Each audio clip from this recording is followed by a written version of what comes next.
Hello, hello, hello, everyone. Welcome to all our friends, viewers, stakeholders, fans of Africa Rise with Susan West. It is a brilliant Sunday here in London, and I do hope that wherever you're joining us from, that you've had a fantastic day.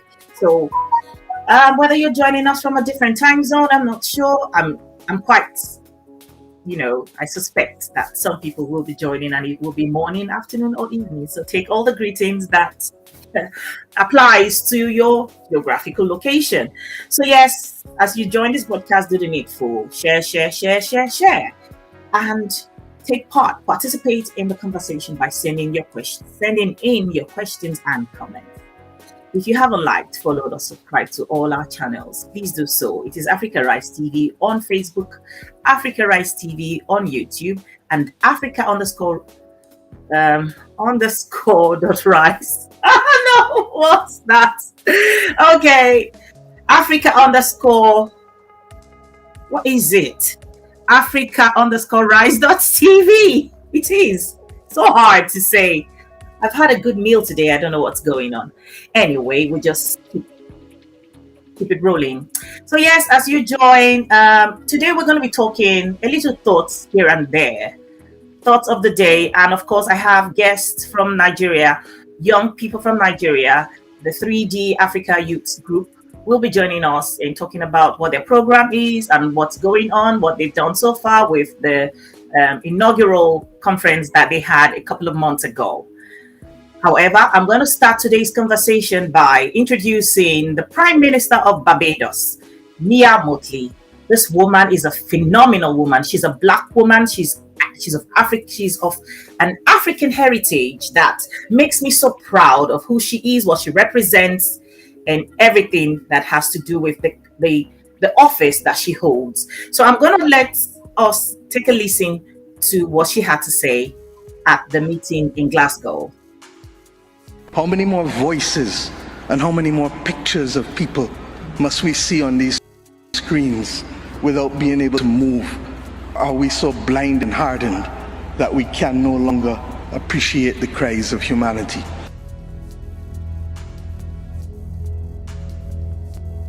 The pandemic has taught us that national solutions to global problems do not work. We come to Glasgow with global ambition to save our people and to save our planet. But we now find three gaps: on mitigation, climate pledges or NDCs. Without more, we will leave the world on a pathway to 2.7 degrees, and with more, we are still likely to get to 2 degrees. These commitments made by some are based on technologies yet to be developed, and this is at best reckless and at worst dangerous. On finance, we are $20 billion short of the $100 billion, and this commitment, even then, might only be met in 2023. On adaptation finance remains only at 25%, not the 50-50 split that was promised nor needed given the warming that is already taking place on this earth.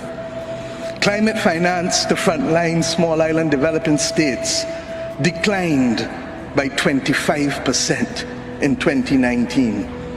Failure to provide the critical finance and that of loss and damage is measured, my friends, in lives and livelihoods in our communities.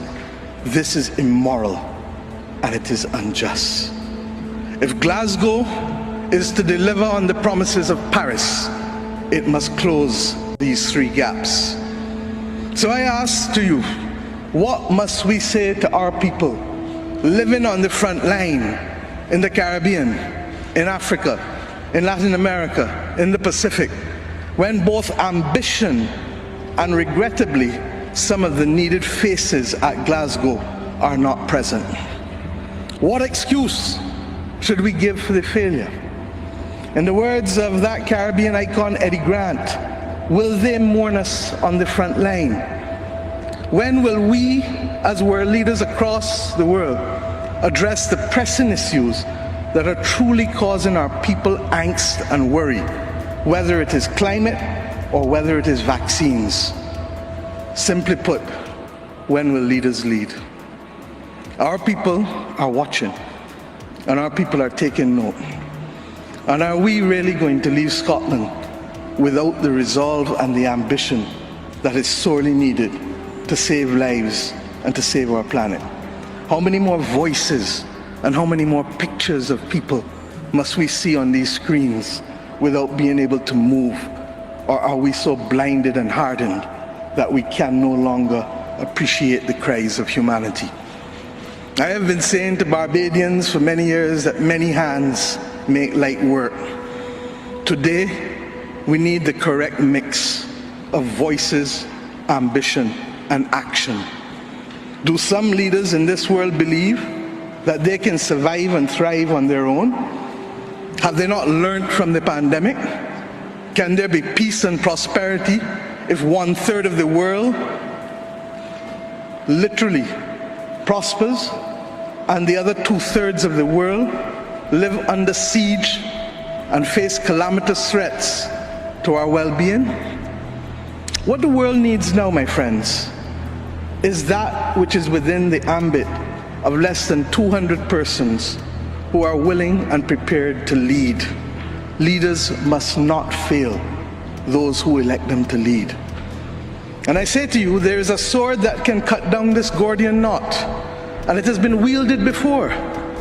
The central banks of the wealthiest countries engaged in $25 trillion of quantitative easing in the last 13 years.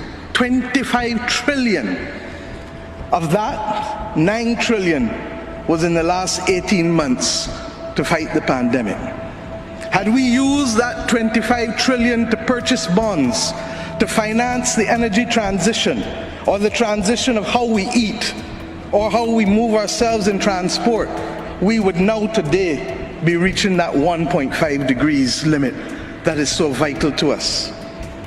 I say to you today in Glasgow that an annual increase in the SDRs of $500 billion a year for 20 years, put in a trust to finance the transition, is the real gap, Secretary General, that we need to close, not the 50 billion being proposed for adaptation. And if 500 billion sounds big to you, guess what? It is just 2% of the 25 trillion. This is the sword we need to wield. Our excitement 1 hour into this event is far less than it was 6 months ago leading up to this event. Can we, with those voices and these speeches from Sir David and others, find it within ourselves to get the resolve to bring Glasgow back on track? Or do we leave today believing that it was a failure before it starts? Our world, my friends, stands at a fork in the road. One no less significant than when the United Nations was formed in 1945. But then, the majority of our countries here did not exist. We exist now. The difference is we want to exist 100 years from now. And if our existence is to mean anything, then we must act in the interests of all of our people who are dependent on us. And if we don't, we will allow the path of greed and selfishness to sow the seeds of our common destruction. The leaders of today, not 2030, not 2050, must make this choice. It is in our hands. And our people and our planet need it more than ever. We can work with who is ready to go, because the train is ready to leave. And those who are not yet ready, we need to continue to ring circle and to remind them that their people, not our people, but their citizens, need them to get on board as soon as possible. Code red. Code red. Code red, code red, code red. Why did I find this video as so important that I had to bring it up on our platform today? Synovia Ridley, my beloved sister watching, I hope you're still in Africa. You're enjoying the motherland. Yes, she is such an amazing speaker, amazing leader, and she is a woman. She is the Prime Minister of Barbados. The beautiful thing about this video is not just about the message, but also the messenger. So you can see, Synovia, like you said, she is speaking from the heart. You're still in Ghana. Absolutely. Enjoy the motherland. And of course, there's never, you're never going to run out of the warmth of the sun that the motherland provides. You know, for many of us in Africa, on the continent, especially, we're always worried about our day to day. You know, there's so much that trouble us that we don't care about these things that they're talking about in Glasgow. We don't care about these things. But let me just, you know, tickle your imagination just a little bit of how desperate we might be in the shortest period of time. I'm in London at the moment. London, at this time of the year, it's what's the date today? Is the 21st of November 2021. And right about now, we should be almost dressed in double, you know, clothes and jackets and jumpers. But I will tell you that every morning I wake up with the sun, you know, beaming into my bedroom window. I'm thinking, are you kidding me? This amount of sunlight at this time of the year in this country, those are the signs of global warming. Just today, I was listening to a broadcast from a local TV station in Nigeria, and someone mentioned how scary it was to think that at this time of the year in November, that it still rains like cats and dogs in Nigeria. Those are the signs. And because, of course, I am someone from the River Rhine, what we call the River Rhine area, the drums that beat scares me to imagine that in a couple of years, if the trends are not turned back, that my village will be underwater. That many villages that exist on the coastal regions will just disappear. That's a scary thought. But you know what? Today's message is about the message and the messenger. Yes. The Mia Mottley, the Prime Minister of Barbados, she is an enigma. Powerful. You can imagine a woman who can stand in front of these men that are in charge of the world, and she just takes charge and speaks from the heart and speaks the minds of ordinary people like us. I'm super proud to see someone who looks like me, who sounds like me, you know, who has texture of the same kind of hair that I carry, that bold, that powerful, that full of presence and consciousness, so intelligent. Yes, so today, while I'm waiting to see the 3D Africa youths all complete in the back studio before I bring them on, I want to just go on to also, yes, they were intimidated. Absolutely, Synovia Ridley, they were so intimidated. You cannot but notice. I was looking at President Biden. Just before I go on to bring in the 3D, because I can see just one of them is in the back. Okay, all right. I've been told that they are ready. Okay, so really quickly, I'm going to run through this. Just recently, Anthony Blinken, the foreign secretary or secretary of the United States, visited Nigeria. And I was just quietly observing why he had to visit Nigeria at this time, basically. And I couldn't but begin to think that the government of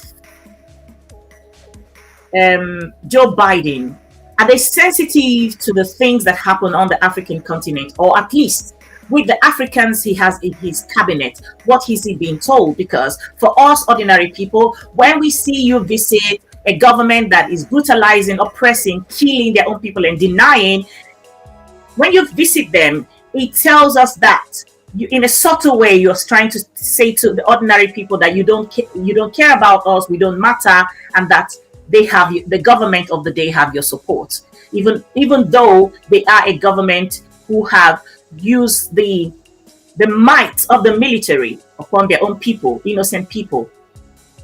So in trying to understand what was so important that could not have been talked about over the phone, why Anthony Blinken had, why was it important for him to visit Abuja, Nigeria, and looking at trying to understand how in the past you have high-ranking officials of the United States visit Africa, and how the people felt like they were seen and heard. In this particular instance, it looked like he just came to see a body and had discussions, and the people were totally ignored. There were no events to show that these people are in any way in touch with reality or what is going on the continent, especially with the present administration. So that speaks volumes. However, I also heard someone talk about the Scramble for Africa, the book, The Scramble of Africa. If many of us would have had an opportunity, if you studied sociology, politics, political science, and all these things in university, The Scramble for Africa.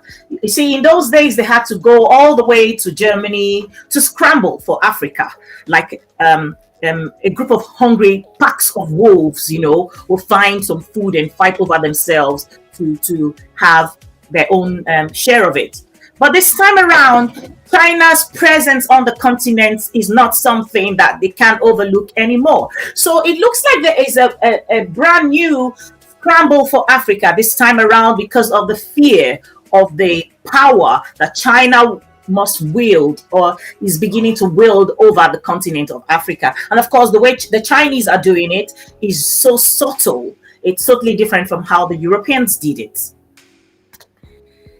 And so until we begin to understand that and not just carry away the things that the media wants us to see and hear, the mainstream media I'm referring to this time around, because of course the mainstream media is a tool that is used to propagate agendas, good or bad. So sometimes we are vulnerable to the kind of media that we listen to. And so let's not forget that the visit of the Anthony Blinken to Nigeria, until we see the outcome of it in a couple of months, we do not know. We do not want to say, yay, it was a good thing he visited. Gone are the days. We want to know the nitty-gritty of why the visit was necessitated, why it could not have been spoken about over the phone, the telephone, after all. Yes, greetings, Rahina Bello. So really quickly, I have one more video to play, and that is also because it's something that really annoys me. Recently, not so long ago, and recently we've seen videos or pictures of people propagating lies about the death of the Nollywood actor Olu Jacobs. A lot of times, I want to use this opportunity to tell us how to find out if something is legit, if it's true or not. Because we've all fallen victims to all these false propagations of bad news, and for some reason I don't know why us Africans especially are so vulnerable to just carrying something and running away. Yes, we all did fall victim to it in the beginning when we didn't understand how social media worked. However, now we know better. So when you do see a broadcast of someone who has passed, do not be in a hurry to send that message around, because you can imagine what the family goes through, what the family is going through, having to deal with personal health issues, and then seeing on social media and everywhere else people saying rest in peace to your beloved one who is still around with us. And so just to help those people who carry such news, Olu Jacobs is still alive and well. Unfortunately, I watched a video where his wife, for the first time publicly, was able to announce that he does suffer from dementia. What's it called now? Lewy body dementia. And so it's not in any way, shape, or form. It doesn't mean that because someone has an ailment or sickness, that's you carry news that the person has died, because it keeps happening over and over and over again, and it's become so annoying. So one of the ways you want to know if something is true when it breaks and you're in a hurry is just take your phone, go to Google, just click in the name of whatever it is. Okay, when you do that, if it is trending that the person has passed, you will be able to find it on more mainstream media kind of thing, because yes, mainstream media can be held accountable for carrying such news. Therefore, when you see things like that, please do not be in a hurry to propagate stories like that, because it takes a toll on the family, the people who are affected. So just a short video of Olu Jacobs receiving an award, a lifetime award, a couple of days ago.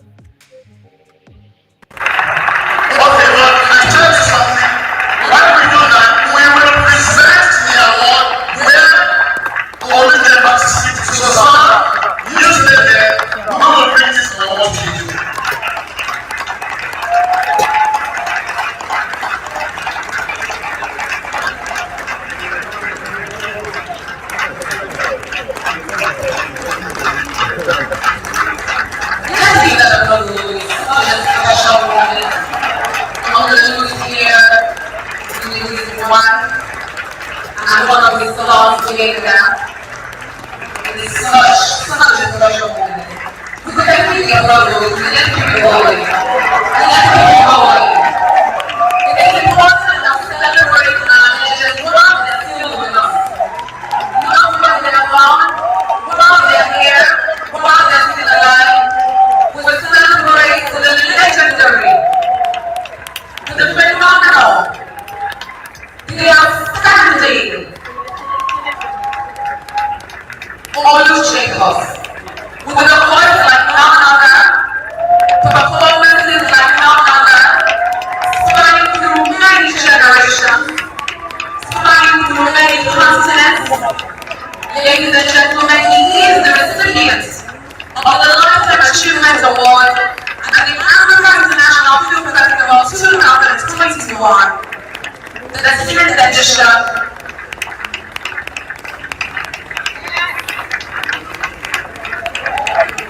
This is such a moment. Africa celebrates you, sir. And Africa celebrates you. Right. Okay. Yes, so there you have it. Olu Jacob alive. All right, he's still alive. Stop spreading such hurting rumors about his death. He does suffer from dementia. It's not a new thing. Okay, and so we're still proud of him. And one thing I must take note of and mention is he not blessed to have a wife like the actress Joke Silva? She's an amazing, phenomenal woman. And I do hope that in no time we will be hosting her on Africa Rise. As yes, welcome One TV, welcome Mama Desemo, welcome. Yes, absolutely. And now I will carry on to introduce the youths of the 3D Africa. Is it the members of the 3D Africa Youths organizers? And let's carry on with the conversation for today. I will bring them on and they will introduce themselves. Hello, can you hear me? Yeah, I can hear you loud and clear. Right. Welcome to Africa Rise, Susan West. Do a quick introduction, a short introduction of yourself, please. All right. Peter Onis, my name, from Abuja, Nigeria, and I am the Director of Communication Strategy, 3D African Youth Organization. And the next person, can I have the next person introduce themselves, please? Okay, I am Christiana Amarachi. I cannot see you. I cannot see you, Christiana. Yeah, over here it's dark, quite dark. Oh, so sorry. Yeah, this is so the Trinity Academy. Yeah. Right. And who's the third person? Okay, the third person has disappeared. We will carry on with the conversation with the two other people. All right, we'll just take Christiana off the screen until we can see her face. But when we do need to ask direct questions to her, we will bring her on. So really quickly, talk about what 3D is about, what it's about, what you guys do. I know that you organized a conference just a couple of months ago, and I did broadcast that conference on this platform. Go ahead and talk to us about it really quickly, please. All right, thank you so much. 3D Africa is a youth-led organization that working, every now and then towards engaging the youth of Africa in making impact in their community. If I starting from the community level, what we do is to engage African youth to ensure that we can be the change agents needed to drive the positive changes we are looking for across our communities in Africa. We starting with engaging them through several forums, through several platforms, through several programs to ensure that we can carry on these things. Every African youth have the potential in them. We have been wired to do a whole lot we can do for Africa as a continent. But then, rather than waiting for the external factor to do it for us, we as an organization, we engage them to ensure that they can be motivated, inspired, and encouraged to carry on these changes that we need across our communities. Right. And just before I bring on Christiana, I want to ask, from the last time you had your conference and now, what has changed about your organization? What more has happened? All right. There is a project we ran about between that time and now called Engage the Community Project. And basically what we do through the project is to for African youth to go as individual or group to organize programs, to organize projects across their community. We call it Engage the Community. We have the ISK, we divided into three: the ISK, the High Educate, and the ISK, the High Educate, and they want to carry out some physical project across the African community. That project we ran it for about 4 months. We have volunteers from several countries in the continent, and they carry out massive projects across their various communities. Some of them organize students together, teach them on SDGs and the way they need to come in as young people. Some of them organize some skill acquisition trainings, 3 days skill acquisition training.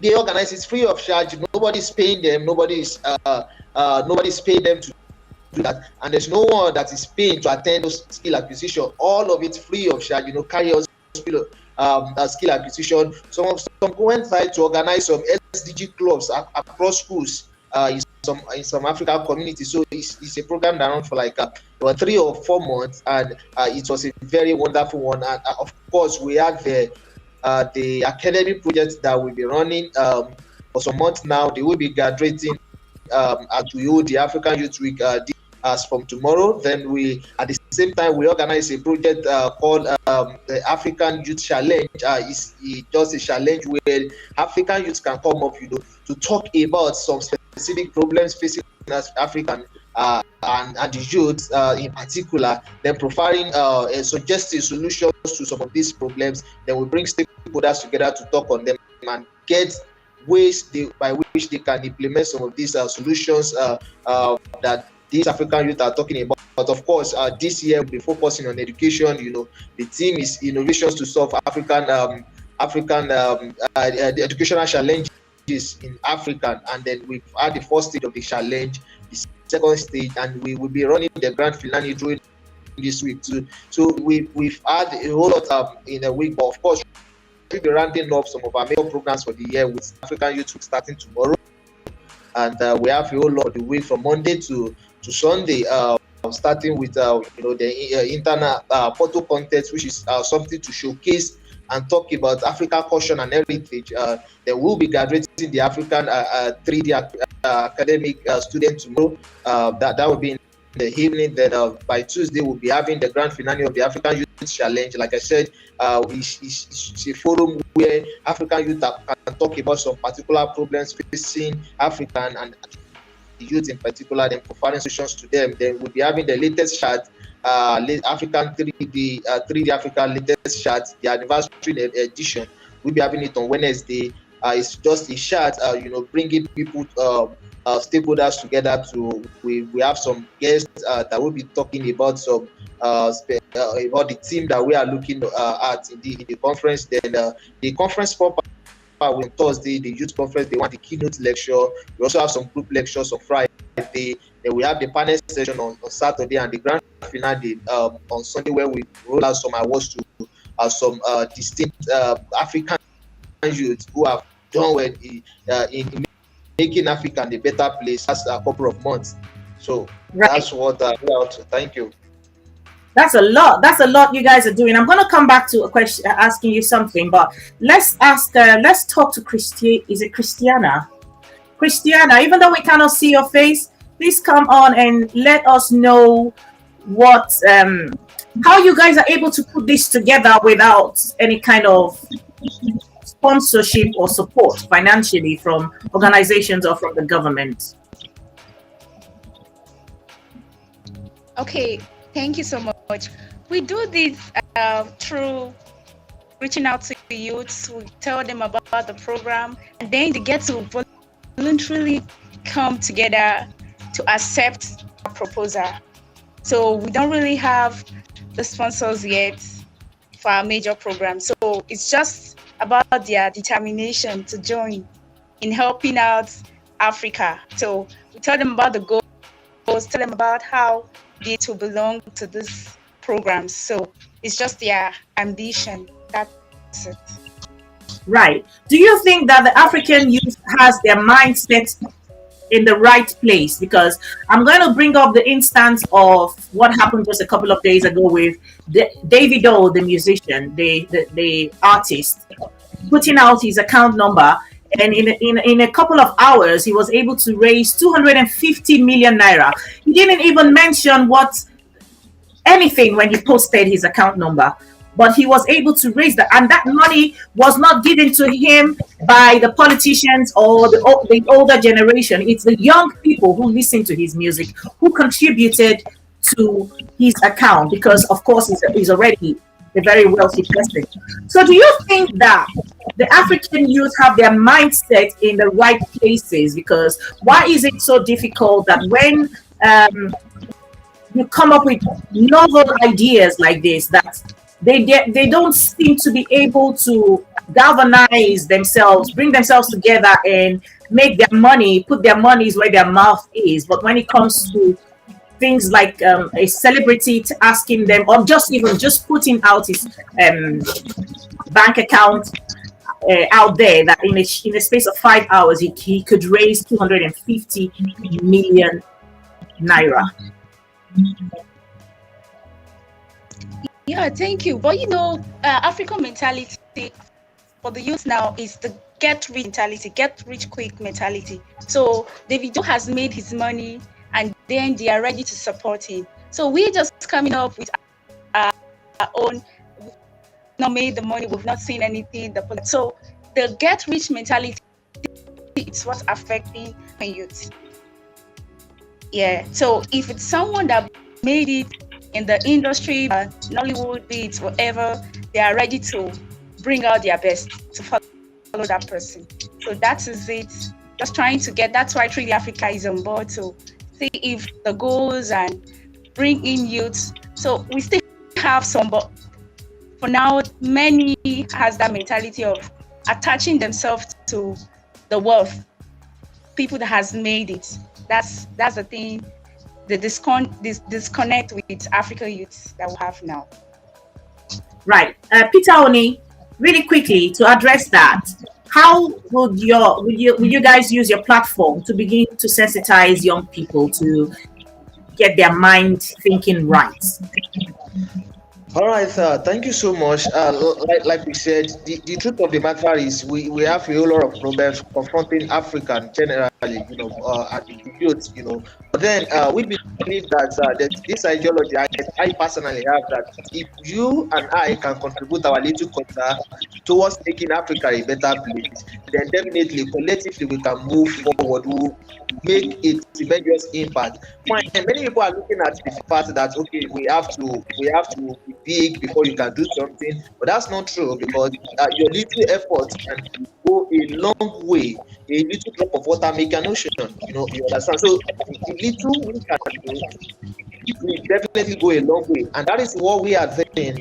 Sensitizing African youth. I remember I was the coordinator of a program we had towards the end of last year, which we call Project 100. What do we do in Project 100? We put the program together to bring young people, young Africans, very young, we even have to streamline the age to, I think, 15 to 20 or 23 or 25. And what we are doing, what we did in the section was we spent about 3 months or so in the program. We recruit them, then we take them through series of lectures on the reasons why they need to come up African youth, why they need to be very, very to contribute well to the progress of Africa.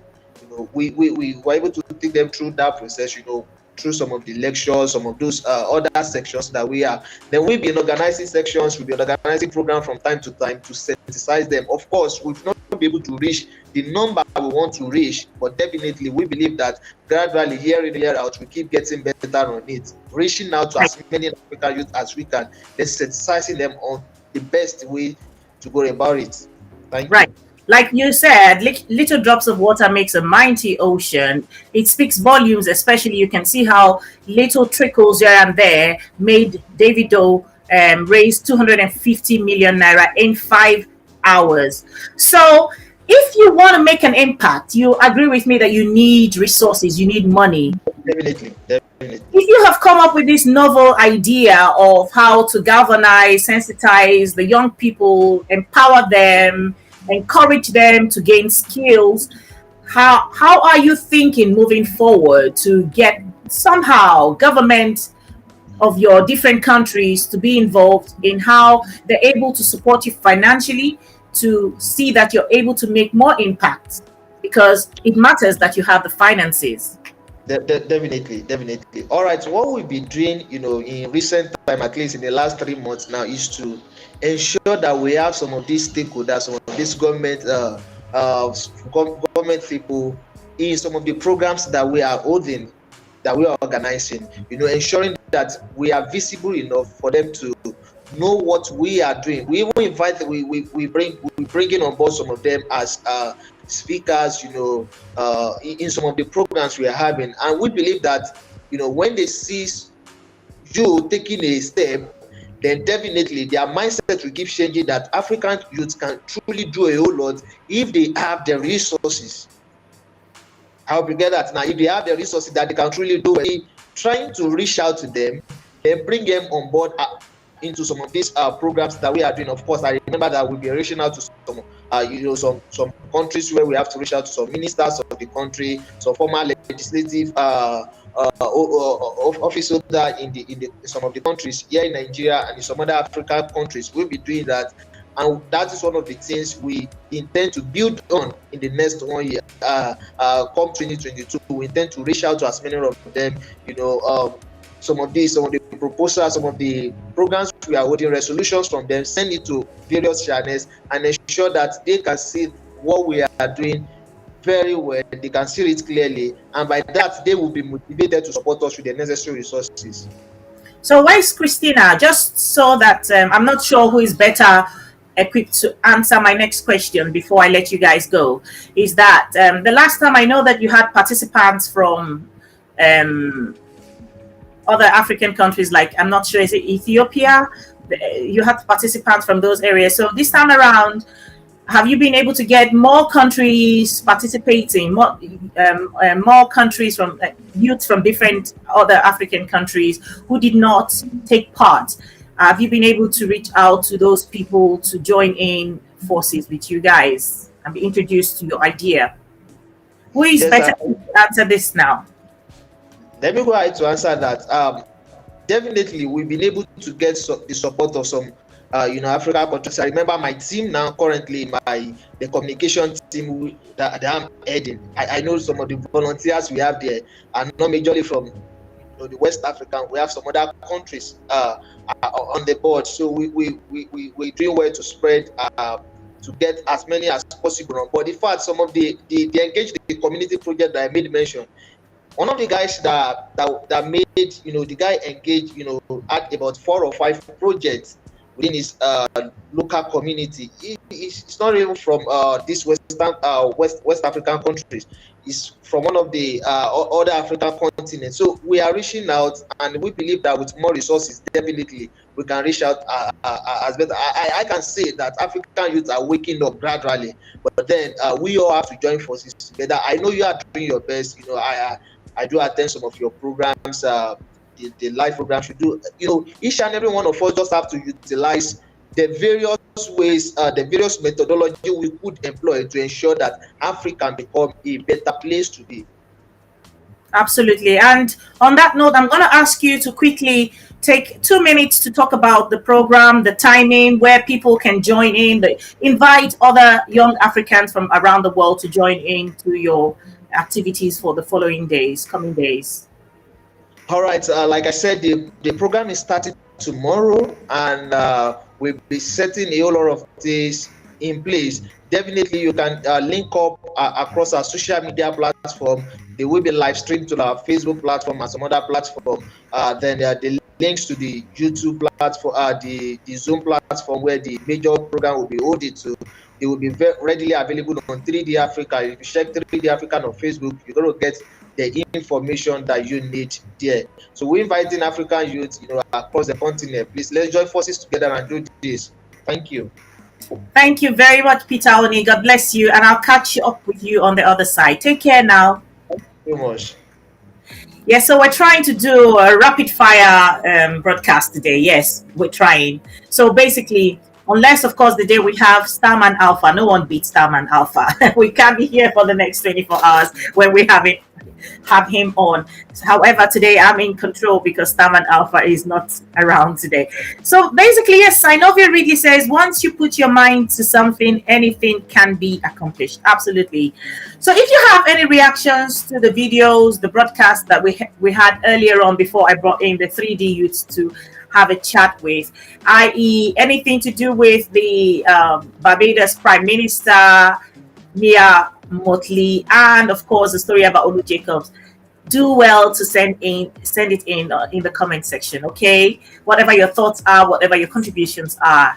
Today we're not going to do too much. We're just going to carry on and look forward to the next weekend. However, remember that this climate, global warming, of course we don't have powers to do much, but the shameful thing is the people who make the most contribution to warm up the globe are the ones least worried or trying to. They don't want to bring out the money, to do what is needed to be done. But like the way Mia Mottley put it, it is absolute, and there is nothing that can be taken away from it. I love her, and we want to see more leaders like her. I'm proud of her. Neo-African Susan, I see you. Oh yes, you're there. We're rounding up early today. Thank you. And so yes, and stop spreading false rumors, especially this Olu Jacobs one really got me. I literally told somebody off that I have a lot of respect for, because I said to him when he sent it to me, I said, you cannot keep doing this, okay? How would you feel if somebody is spreading your pictures around and writing rest in peace when you're still alive and well? So we should learn to use the search engine, okay? There are different search engines there. Use them when you see things that you cannot, you're not sure about. Just go and Google the thing in, and it will tell you exactly what the truth is, so that we stop burying people while they're still alive. It's such a shame. We should celebrate our heroes, our African heroes, and Olu Jacobs is an African hero. God bless you. And if you haven't liked, followed, or subscribed to our channels, please do so. It's Africa Rise TV on Facebook, Africa Rise TV on YouTube, Africa_Rise.tv on Instagram. I'll see you next weekend, God willing. Have a good week.